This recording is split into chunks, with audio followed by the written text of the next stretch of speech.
Намсран банзрагчийн зохиол Сүүлчийн буун дуу. 2 дугаар хэсэг. Цэрэнбат 15 хоноод хөл дээрээ босохдоо боллоо. Нутгийн танил буянтаа үгний аж эрүүл чирэг биеийн хүчинд Цэрэнбат үхлийн гогцоог хүзүүнээсээ мултлан ийхүү амьд үлдэх хувьтай байжээ. Эцгийнх нь анд өвгөн өвчин ангаах алил хэрэгтэй гэж сонссон бөхөнгийн эвэр хойлгийн мах өв сургамал тэргүүтэн олж уулган яравгийн хүрээ орж отож маарамд нараас эм тан залж авчирсан юм. Цэрэнбатын дагзан сүрхээ бэртэж тархин хөдөлсөний дээр 3 хавирх уурч хөх махан тасарч цус их алдаж намрын хүйтэн усанд хаягдсан болохоор бие нь хямарч бүлэрч заримдаа ухаан нь орон гарan байсан тул өвгнийг машид сандрааж байжээ. Дагзны шархан яваандаа битүүрч нутгийн цуута барайч өвгөн хөдөлсөн тархийг нь хэвэнд нь оруулж өгснөөс хойш халуурч бүлээрхэнч зогссон байна. Өвгөн занг түүний гэртээ оргнуулан асран тойлж байгаагаа гадны хүнд мэдүүлж болохгүй гэж хамт өртөө хийж буй хүмүүст чандлан загсан учраас тэд нь ус балгасан юм шиг таг дуугүй байлаа. Өвгний бодлоор бол хэрв Цэрэнбат амьд үлджээ гэдгийг даашин хүүгийн пүүсийнхэн мэдэх юм бол сүйдтэй юм болно гэж санснаа нь бас учиртай. Тэгэд Цэрэнбатыг хүний нүднээс далд байлгахын тулд илүү гэрт оруулсан юм. Цэрэнбатад дээрэмчид халдаж түүний амь насыг боснуулах гэснээс хойш 2 хоноод уляастаагаас Монгол хятад 3 хүн ирж дээрэмчдийн ул мөрийг хайж явна гэж хэдэн өдөр ойр хавийн бартаатай газраар хэсэг тэнэж яваад буцжээ.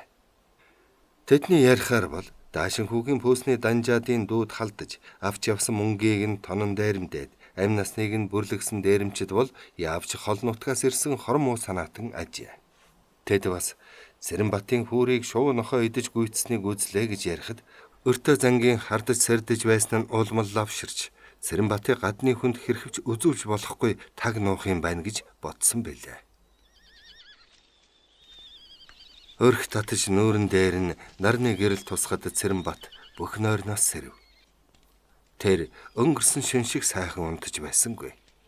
10 гаруй хоног өхөлтэй тэмцэлдэн заримдаа ухаан санаа нь балартан муужирч тарих толгой нь хагарах гэж байгаа юм шиг өвдөж цээж нь бачууран сандаргаж байсан ч хоног хоногоор өвчин нь овоо илааршиж одоо өвдөх өвчингүй болж өндийд суух болсон юм. Эцгийнх нь оронд эцэг шиг ачилсан ариун сайхан санаат өвгөн занг хэрэг учраагүй бол энэ биемийн шуу нохооны хоол болох байжээ гэж бодхоос энэ ачтаа буянтай хүний аж тусыг яаж хариулъя да гэж үргэлж бодох болсон юм. Үүд сэвхийн сөхөгдөж өртөө занг орж ирээд Цэрэнбатын сэрүүн байгааг мэдэж "За яаж байна?" гэж аяархан асуугаад хажууд нь суулаа. Цэрэнбат өндийд сун гүнзгий амьсгаа авснаа. "Би маань аятайхан хөнгөн болжээ. Өнгөрсөн шөнө нэг ч сэрсэнгүй мөн ч сайхан унтлаа" гэв. "Болж дээ. Ингээд хүн болох нь Бурхны авралаар амьд мэд үлдлээ дээ" гэж өвгөн хэлв. "Ачтай буянтай тантай Бурхны ил авралаар дайралтсан бизээ. Хэрв та байгаагүй бол би өдөд өөр төрөл болсон байна" гэж Цэрэнбатыг хэлбэл өвгөн түрүүнээсээ богинохон цагаан соролтойгоо анс гарган сороолыг нь ханцуугаараа хэд сайн зүлгэж тамхи нэр жасаагаад шунаг гихчин сорж утааг нь ам хамраараа зэрэг гаргаснаа.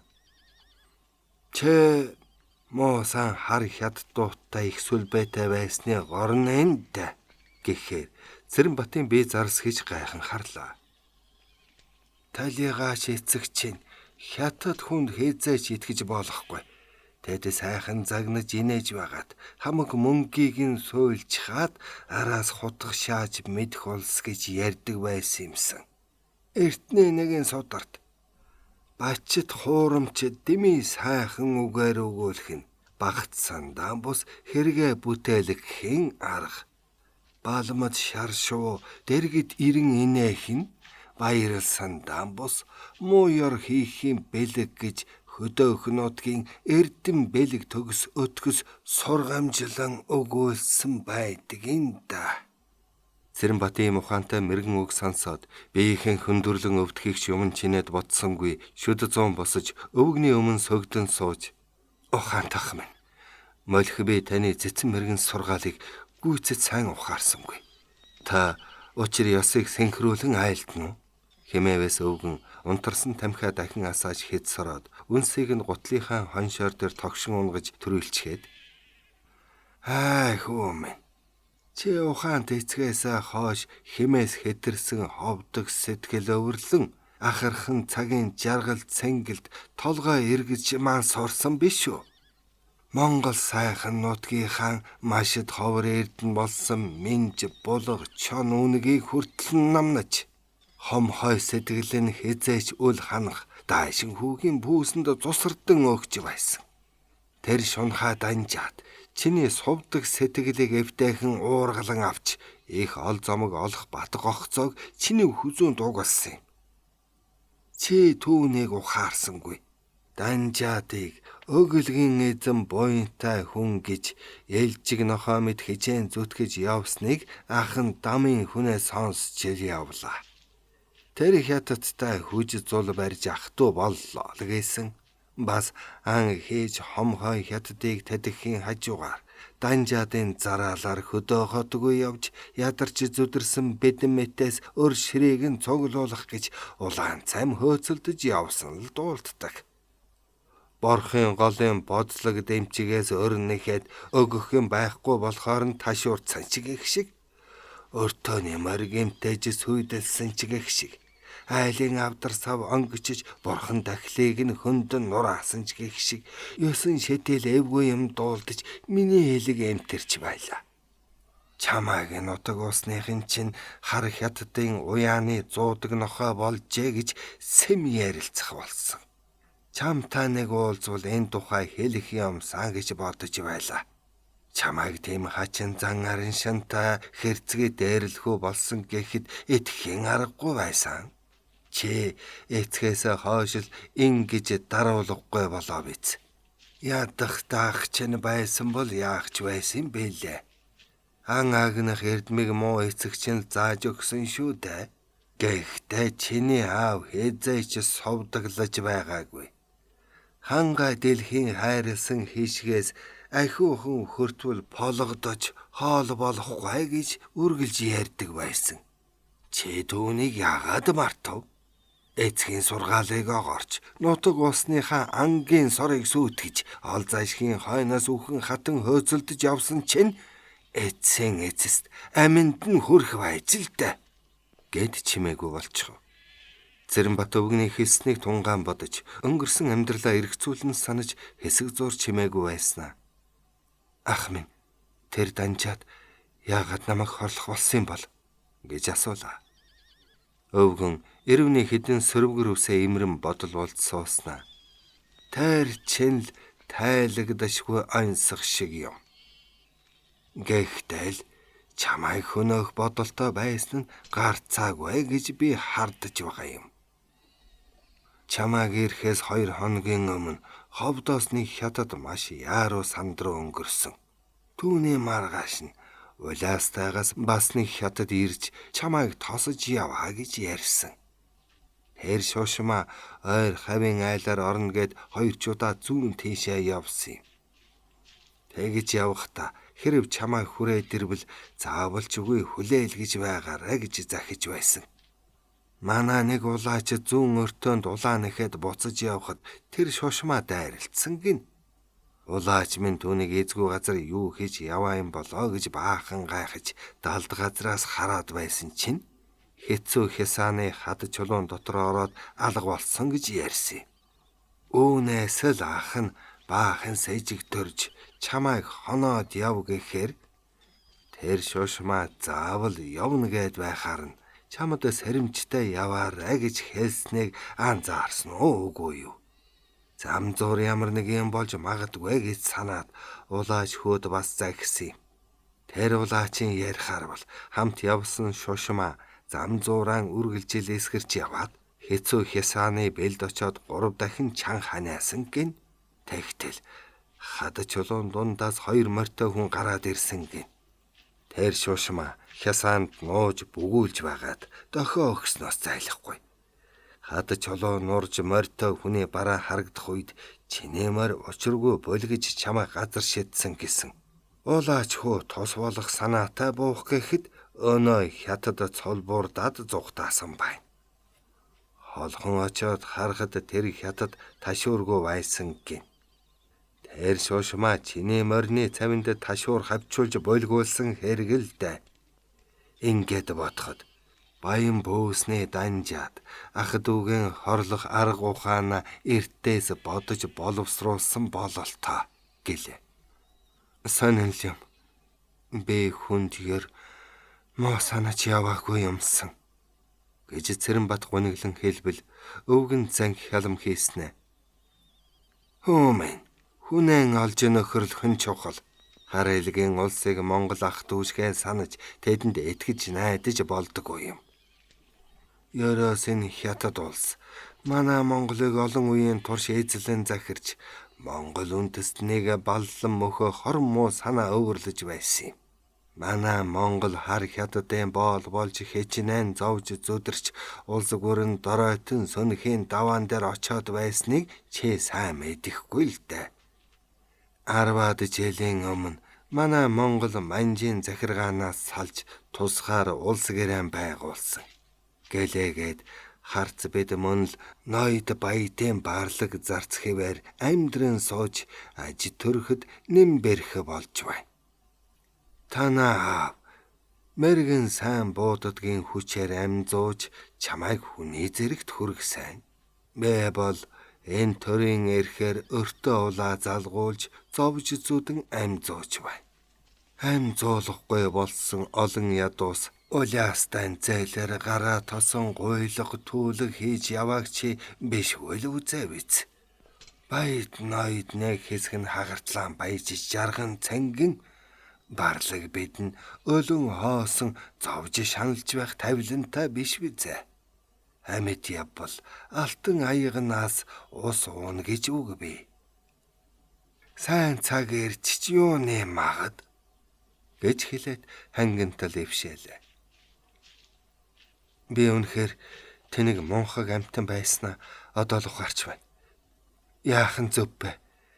Таал миний замыг зааж хэл гэж Цэрэнбат гуйлаа. Тэ юу ч гэсэн энэ чигээрээ улаастаа орж болохгүй. Чамайг аль хэдийн үхэж өргөцсөн гэж бодож байгаа. Хэрв амьд мэнд байгааг чинь мэдвэл амьд чинь хал тайл байх. Чамайг гадны хүн хард үзүүлэхгүй гэж ах нь илүү гэртээ нууж байгаа юм шүү.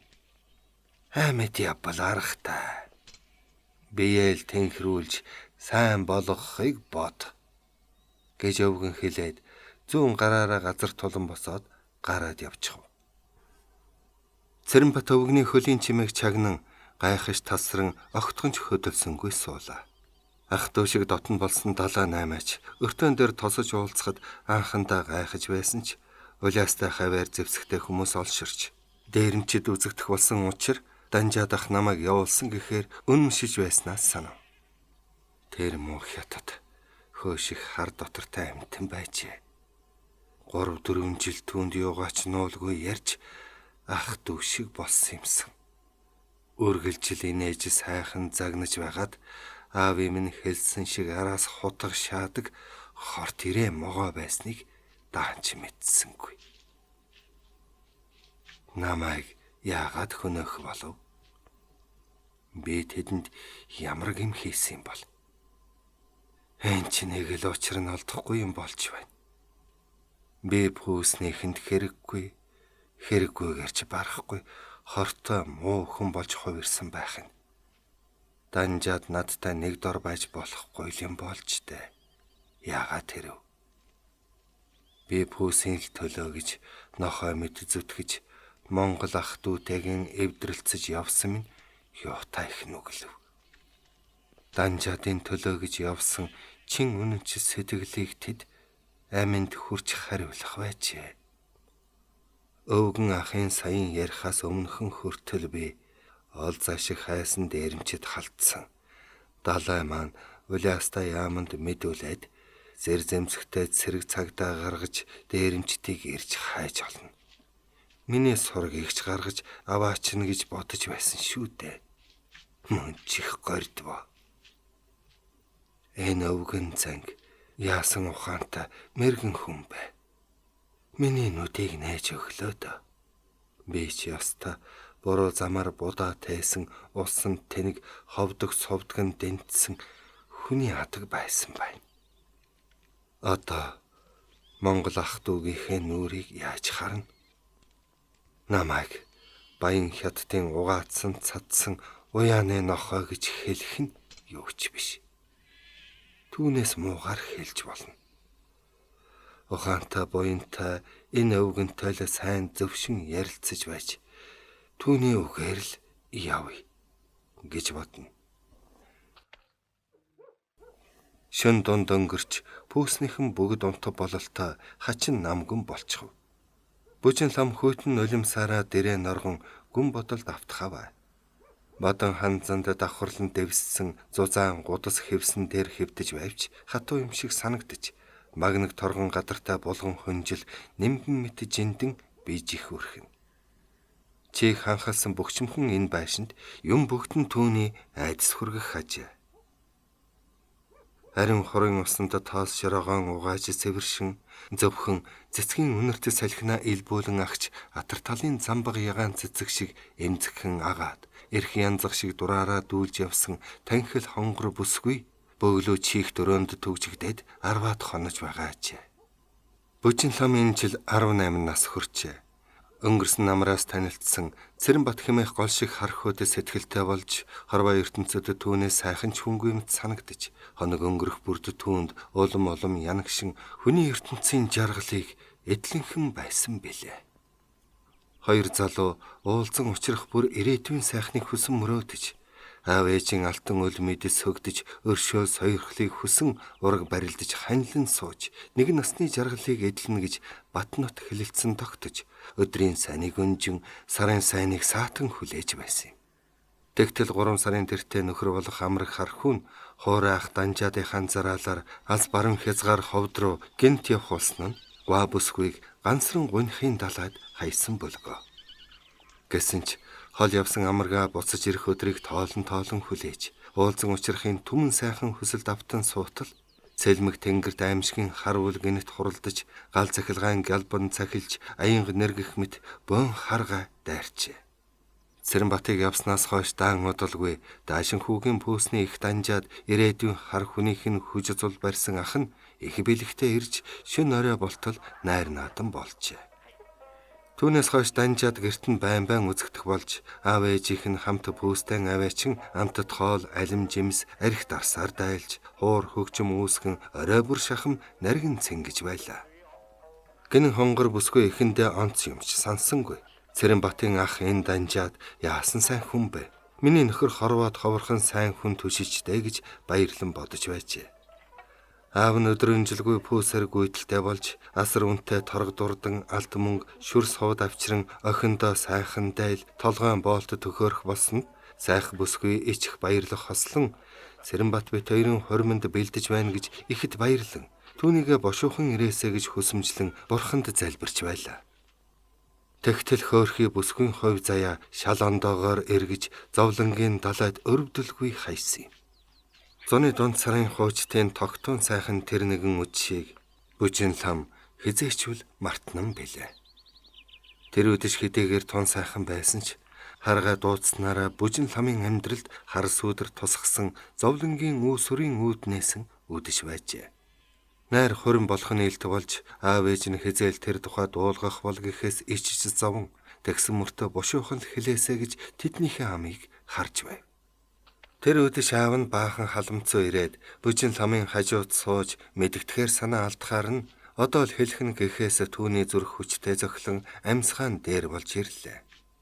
Аав нь урт цагаан суралтай гаансанд янлуу холсон хятад ногоон дүнс нэрж асаагаад утааг нь сунжруулан үлээснэ. Мэний охинч том болжээ. Бүжин ламын зүрх дахин пал хийж доошо тонгой урт хар гизэгнийхэн үзүүрээр оролдож байтал аав ээж хоёрынх нь насч талийлаа. Чамаага ойлгохтой сайн хүн болгохсон гэж өдрийн бодол шөнийн зүүд болж явлаа шүү дээ. Эртнээ буйнаар миний охинч хамрын ханаад ч хөрсөнгүй өсөж өндийн хинээч нүдэнд өртөх сайхан хүүхэн болжээ. гэж эцэг нь хэлэхэд улмал тонгойлоо. Эцэг нь хоолоогоо заснаа.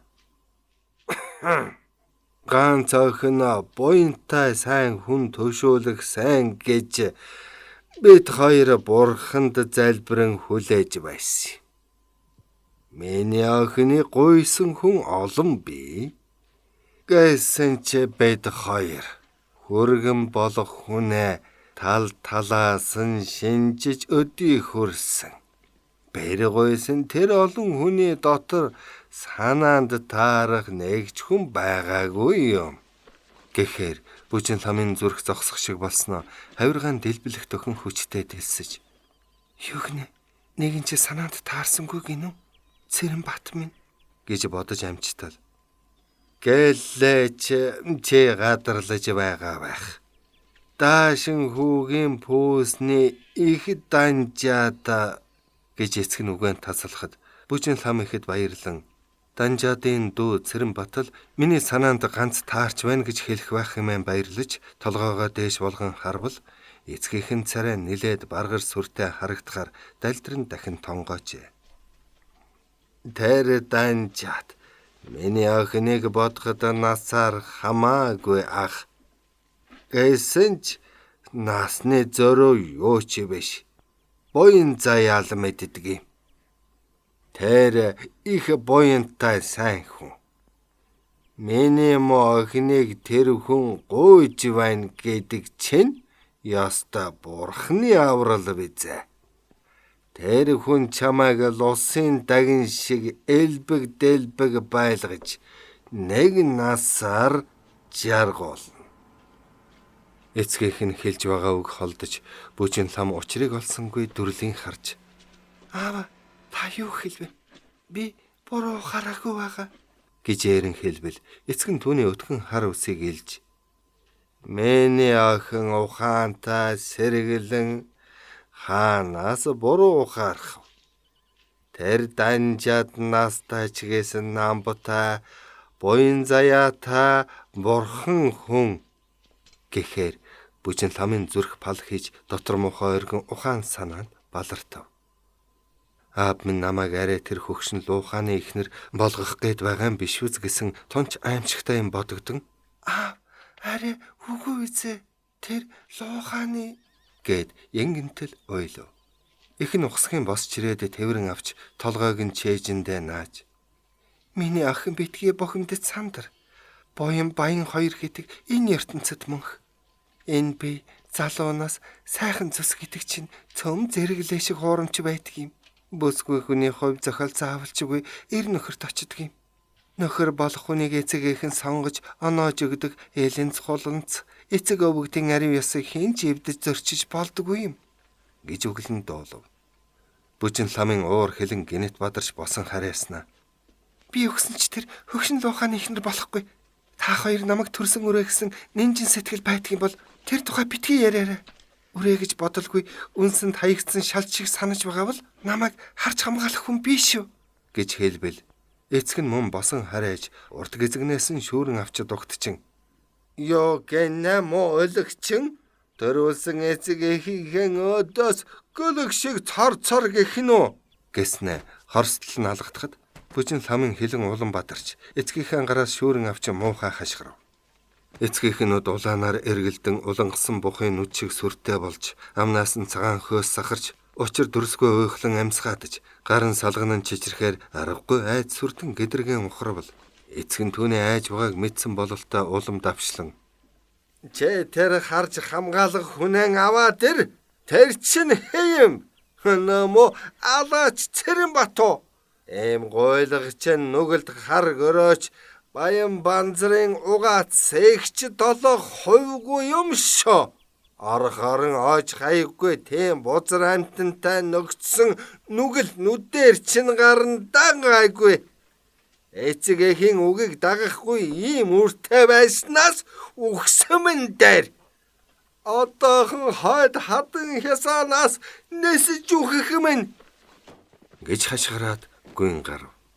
Бүжин лам учиргүй айж хойноос нь яаран гарч аава та яаж вэ? Би таныхаа үгэнд орё гэж ойлон хайлан дуудсан ажээ.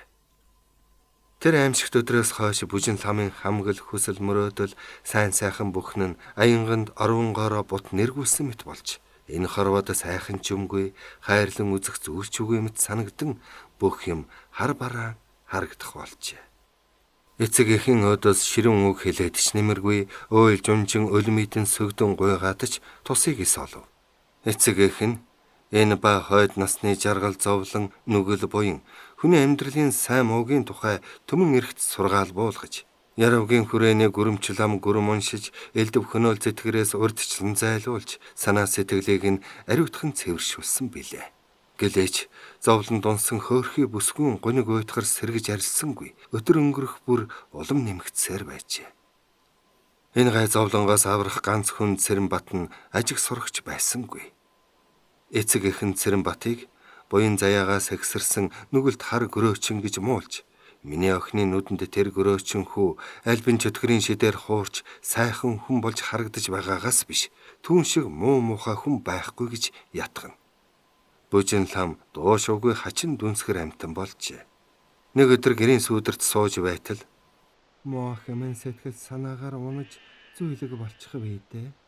Ийм сайхан амтан тэр хөгшин хүний эхнэр болох ч гэж ихэн аяархан хэлэхэд эцэл эмэгтэй хүн хувь заяагаа өөрөө шийдэж байлаа да.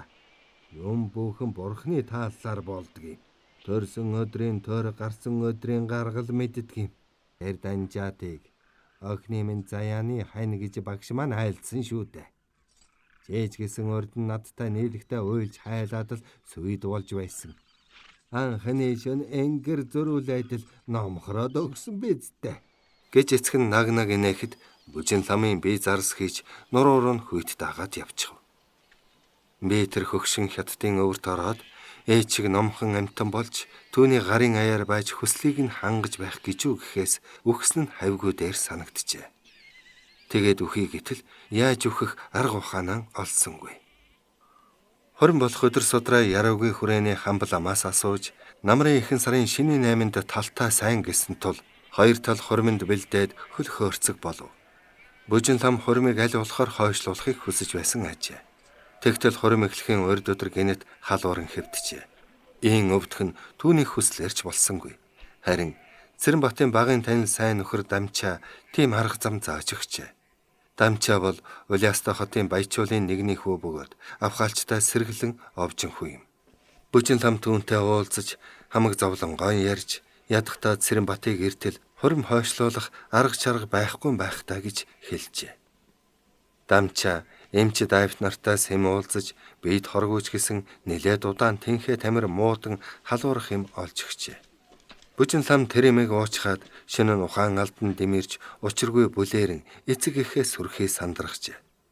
Маргааш нь хурим болох гэж байхад охин нь ийхүү гинт өвдсөнд Банзар баян баахан дурамчхан байсан хэдий боловч хайрт охиныхоо амийг аврах гэж тэр шөндөө Яравгийн хүрээ рүү хүн довтолгож отож maaramb залж иржээ. Бас хятад эмч Дайвт нараас ч эм залсан байна. Эм тан уугаад бүжин ламын халуун намдаж ирүүл болсон ч олон хоног хэвтэж Цэрэнбатыг эртэл хурмаа хийлгэхгүй юмсан гэж бодох учир үүгээр түүгээр өвдлөө хавдлаа гэж худал хэлээд орноосоо ч өндийнхэн болжээ. Хоол ундаж идэхгүй шөнө элдвийг бодоод унтахгүй хэвтэх учир хэдий ирүүлч гэсэн царай зүсэн цон хийж нүд нь хонхоод ширгэн үнэхээр хүнд өвчнөд нэрвэгдсэн мэт болжээ. Банзар баян Яравгийн хүрээ орж хамбал амаас асууж зөндөө гүрэм уншуулв. Бүжин лам Яравгийн хүрээнээс залгадж ирсэн гүрэмчлам нар хэнгэрэг цам пижигнүүлэн догшин гүрэм хурахад анхандаа худал өвдсөндөө сэтгэл зовнин айж байсан ч гүрмийн маргааш бидний ямар нэгэн өвчнч нэмсэнгүй. Хоол ундаж идэж уусангүй яг л хэвэндээ байсан тул сэтгэл зовхоо болжээ. Ийхүү өдөр судар үдсэн хурим нь хойшилжээ. Бүжин лам 10 гаруй хоног хэвтээд босчээ. Түүнийг босохдоо зэрэгэл дахиад л хуримын тухай яриа үүсгэж өдрөө асуусан нь намрын дунд сарын 22-ны өдөр өлзий буян дэлгэрэх сайн өдөр гэжээ. Тэр болтол Цэрэнбатыг лав хүрээд ирнэ. Хэрэг ирэхгүй бол бас халуурах юм ууж хэвтнэ гэж бодож байлаа. Намрын дунд сарын 10-даар гинэт тэнгэр муухаарч цас бороо холилдон орж байсан нэгэн өдөр амраг хар хүн ховдоос ирж явах замд нь дээрэмчэд халдаж Авч явсан үлэмжих мөнгийг нь тонон амь насыг нь бүрлэгсэн тухай аимшигт мэдээ сонсоод хөөрхий бүсгүй ухаан алдан унжээ. Цэрэнбатыг дээрэмдсэн тонуулчдыг бариулахаар Улиастаагаас цэрэг цагдаа мордулсан гин. Түүнийг дээрэмчид хэдэн хэсэг тасчаад улаан зам дээр хаясныг шувуу нохоо идсэн байна гэсэн яриа айлаас айл хүнээс хүн дамжин нэг хэсэгтэл олонний сонирхлыг гой татсан үнэн худал нь үл мэдэгдэх яриа дэлгэрч байснаа тэр тухай ярихч хүн цөөрчээ. Түүнээс хойш 10-аад хонож намрын дунд сарын 22-ны өдөр Улиастаа хотыг донслогсон өргөн дэлгэр хурим найр болж золгүй бүсгүй энэхүү чих төрөнд төгжигдсэн ажгуу. Бүжин лам Данжаадын дэрээд уйлахаас өөрийг мэдэхгүй, хоолундаж идэхгүй, Данжаадыг хараад бие хураан, зэрлэг араатны аятай догшин харнууд нь гялалцахад Данжаад түүнд яаран халдахыгч бодолгүй эрх дураар нь байлгаж байлаа. Түүнийг нялх амтан аяндан цөхөрч миний гарын дор орно гэж бодоод орой бүр найр наадам хийж хуур хөгжим наадна. Тэр бүхэнд эцэг эхийг нь авчирч бас ятгуулан сургамжлах, сэтгэл санааг нь тайвшруулахыг оролдоно. Гэвч бүжин лам тэр бүхнийг эсхэргсэн. Хөөрхий болсон хувь заяандаа гомдон бурханд залбирч ямар нэгэн ид шидийн хүчин энэ харанхуй нүхнээс сугдатан аваасаа гэж сэтгэлээ хуурна. Данжаадч бүсгүйг зориг мохохгүй өөрийг нь чон харсан юм шиг хандхад баахан урам хуурч байвч бүжин ламыг харах бүр хойлон бадарч хүч хэрэглэн ариун биет нь халдвал номхорох болов уу гэж санана. Тэгэд нэг шин өрөөнд нь орж төмөн ихтэй сайхан үгээр ятгаж байгаад булбараа зөөлөн гараас нь барьж аваад хүзүүдэн үнсэх гэтэл бүжин лам муухай ойрлон чарлаж нүүр амыг нь самардснаа дэвсгэр доороос худ гарган дайрчээ. Данжаад ийм явдал болно гэж санаагүй байсан учраас анхандаа балмагдаж сандарсан боловч хоромхон зур өрөөнөөс цухтан гарчээ. Данжаадын гарын дор байдаг хідэн хүн орж ирээд бүжин ламын хутгийг булаан авч өрөөг нь ягтлан үзэж аминд халтаа гэж үтсэн бүхнийг хуу хаман авсан юм. Энэ хүүхэн айгүй бол аминдаа хор хийж магадгүй гэж хашир Данжаад болгоомжлон өөдөнд нэг хүн үргэлж сахин суулгах болов. Бүжин лам Данжаадыг биедээ халдвал нэг бол түүнийг, үгүй бол өөрийгөө хорлно гэж хурц худаг нуун хадгалж байсан билээ. Хутгаа алдснаас хойш гар мохордож ямар ч арчаагүй хүч чадалгүй болсон мэт санагдан уйлж хайлан өдөр шөнийг өнгөрөөж байлаа. Данжаад өөр аргаар түүний сэтгэл санааг мохоон номхруулах хормоо арга боловсруулж Улиастан алдартай дайв нартай сэмүүлзэж зөвлөн ярилцаа. Хүний ухаан бодлыг балартуулан мансууруулах сүрхий хүчтэй эм найруулан авсныг хөөрхий бүсгүй яахан мэдэх вүлээ. 2 дугаар хэсэг төгсөв.